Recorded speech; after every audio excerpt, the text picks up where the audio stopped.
So, hallo und herzlich willkommen zu meinem MoGraph Tutorial. Wir werden uns heute mit dem Soundeffektor beschäftigen. Ich benutze die Cinema 4D Version 11.5, es ist aber egal, welche ihr benutzt. Wir gucken uns erstmal an, was passiert. Also, so sieht das Video aus. Das ist jetzt zu dem Song von Scooter Nesaya. Es bewegen sich praktisch diese Quader zu dem Takt vom Track praktisch. So. Das Blöde am MoGraph ist leider, dass er nur WAV-Dateien erkennt. Ich habe jetzt zum Beispiel hier als Test Beethovens 5. Symphonie, aber nur als MP3. Das heißt, ihr ladet euch das Freeware Proggy runter. Das nennt sich hier MP3 to Ringtone Gold. Dann starten wir das. Gehen hier auf MP3 to Wave. Laden es hier ein. Hier will er noch wissen, als was wir es abspeichern. Einfach als Fifth zum Beispiel. So. So, jetzt macht er die Datei. File created. Okay.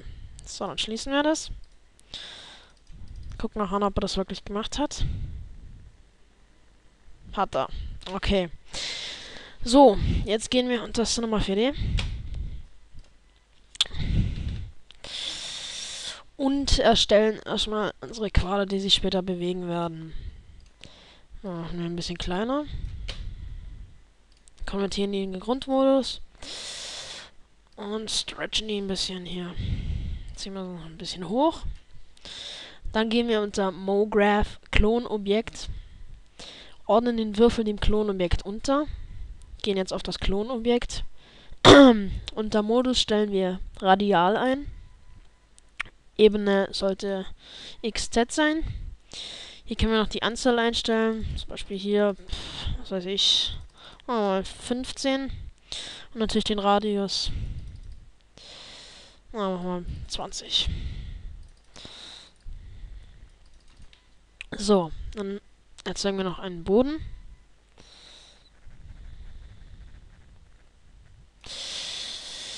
Ja, das jetzt mal rendern. Sieht das so aus? Passiert noch nichts. Also wir gehen jetzt unter MoGraph Soundeffektor. So, dann laden wir die Sounddatei. Hier. Dann unseren Wave Sound. Und Modus setzen wir auf Schritt. Sonst bewegen sich immer alle Quader. Es sollen sich die Quader ja einzeln bewegen. Wir können jetzt auch noch die Frequenzfarbe einstellen. Zum Beispiel hier rot zu grün. Na, warum hat er das jetzt nicht gemacht? Ist ja auch egal. Also auf jeden Fall könnt ihr hier eure Farben einstellen. Ja, das andere ist eigentlich alles erstmal egal. Das einzige Parameter wir wollen ja nur, dass die Quader sich nach oben bewegen. Das heißt, nur die Y-Achse sollte aktiv sein. Und dann müssen wir hier noch unter Parametern Farbmodus anmachen.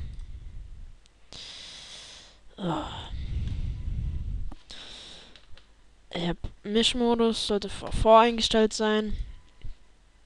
Das Ganze erstmal starten. Passiert gar nichts. Das liegt daran, dass in dem Klonobjekt erstmal der Soundeffektor rein muss. Manchmal kopiert er ihn selber rein. Ab und zu blickt es aber zu Nummer für den nicht gleich. Das heißt, ihr zieht das Teil per Drag and Drop einfach hier rein. Und dann startet ihr das Programm. Wenn wir jetzt hier mal noch ein paar Bilder höher machen, bewegt sich das jetzt praktisch zum Takt. Ihr seht, das sieht nicht wirklich toll aus. Was wir ändern können, ist hier unter dem Soundeffektor einmal die Stärke. Zum Beispiel auf 200. Und natürlich noch die Farbe, das könnt ihr aber mit Klonobjekt machen.